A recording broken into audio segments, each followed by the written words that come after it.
Hi everyone. Today I'm going to be showing you how to make tuna fudge. So this is for dogs. I don't think humans would like it very much, but this is a treat that my dog loves, and he's not super food motivated, so this is something that my trainer actually told me to make for him that would help him, listen better, because it's a really high reward food for your dog. So I'm going to be walking you through how to make that. And so I have all of my ingredients and materials set out right here. So what you're going to need is, I have this pretty large bowl, and there's 1.5 cups of flour in here. Just make sure the bowl's big enough that when you're mixing these other two ingredients, stuff's not going to fly out. But you don't have to be super exact on the measurements for this. If you have a little more flour or a little less flour, I'm sure your dog is still going to love it.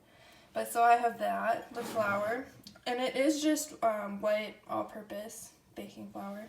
And then I have garlic powder, I have 2 eggs, and I have 2 cans of tuna. This is just tuna that's in water. And then I also have a glass. This is a pie plate, but you can use any dish or anything that is safe to go in the oven and has a little bit of an edge on it. So like a cake pan, a pie plate, even a cookie sheet with an edge on it would work.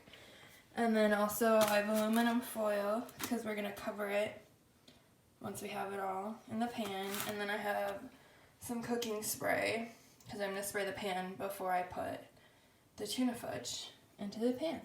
Okay, so before you start mixing all of your ingredients together, just preheat your oven to 350 so then it'll be hot and ready for when we have everything mixed and in the baking dish. So I'm just going to start with my bowl that has the flour in it. And I'm going to crack 2 eggs just on top of it.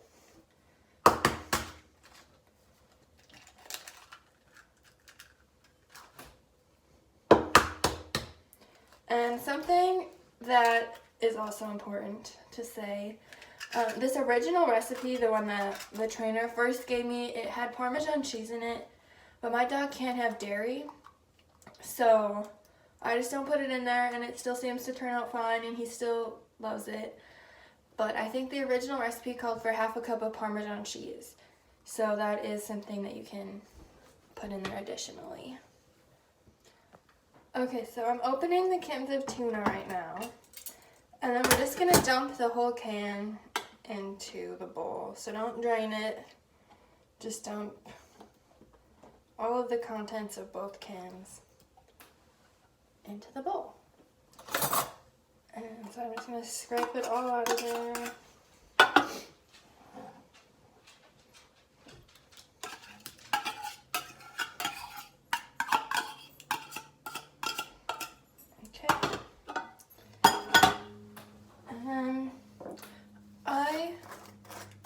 I'm not the best at measuring things, but I just did a couple dashes of garlic powder, so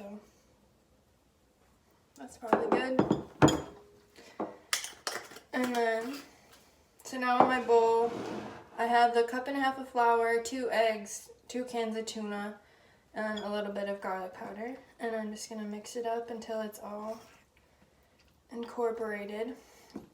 And it's going to look just like a bunch of mush, but your dog is going to love it. I also have made this in a pinch before, and I didn't have any eggs, and I put applesauce in it instead of the 2 eggs to kind of act as that liquidy substance that'll mix it and incorporate everything together. So we're almost there. I'm just mixing it with a fork.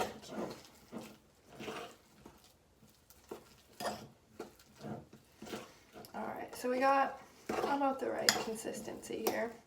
It's kind of like a dough. You can see it's about like this. So then, I'm going to take my baking dish, and I'm just going to spray it with this cooking spray. You can use any kind. And not a lot, because I don't want it to be super greasy. I just don't want the stuff to stick to the pan.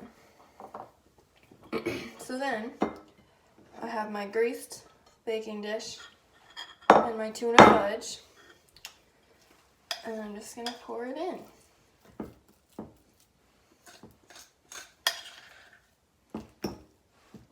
And so we're going to try and spread it evenly so it's an even layer all throughout the bottom of the pan. I actually need to get a spoon to scrape the sides of this bowl.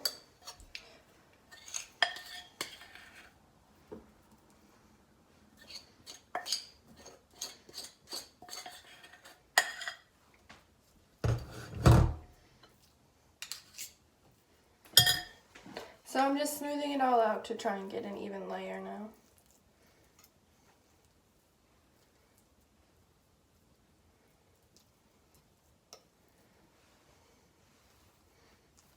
Delicious.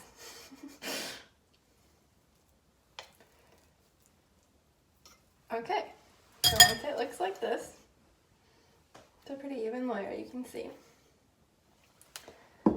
I'm just going to cover it with aluminum foil.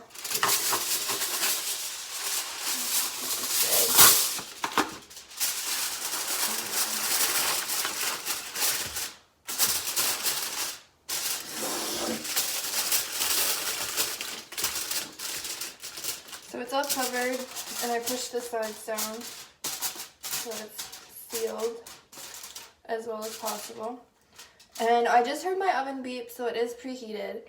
So I'm going to pop this in the oven, and just a middle rack probably do the job.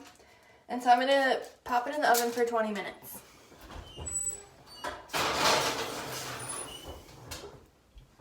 So I'm going to start my timer and I'll come back. Okay, so my timer just went off, so I'm going to pull this out of the oven. I'm just grabbing a hot pad, and I'm going to take it out.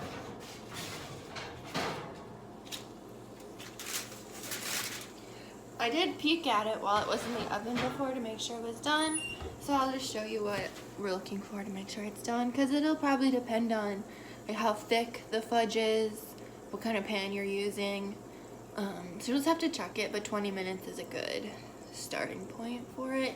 So this actually ended up being like 25 minutes, but so I'm gonna pull the foil off. There's gonna be steam underneath it, so it's gonna be hot, so be careful. Okay, but this is what we're looking for. So you can tell it's done because it's not really watery and it's pretty solid in the middle. So that means it's done. So now I'm just going to let it cool for probably like 10 minutes before I cut it, just so it's cool feeling. And then I'm going to cut it and show you how I store it.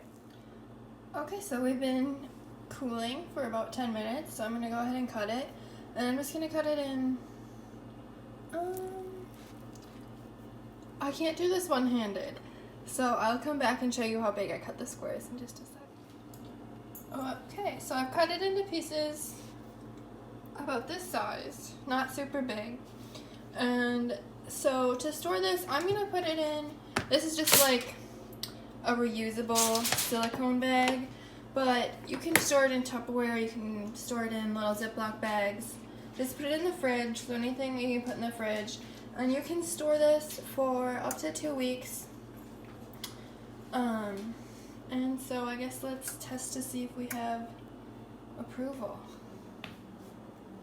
Come here. Sit. Yes. Lay down. Yes. Is it good? Yeah. So he likes it. All is good in the world.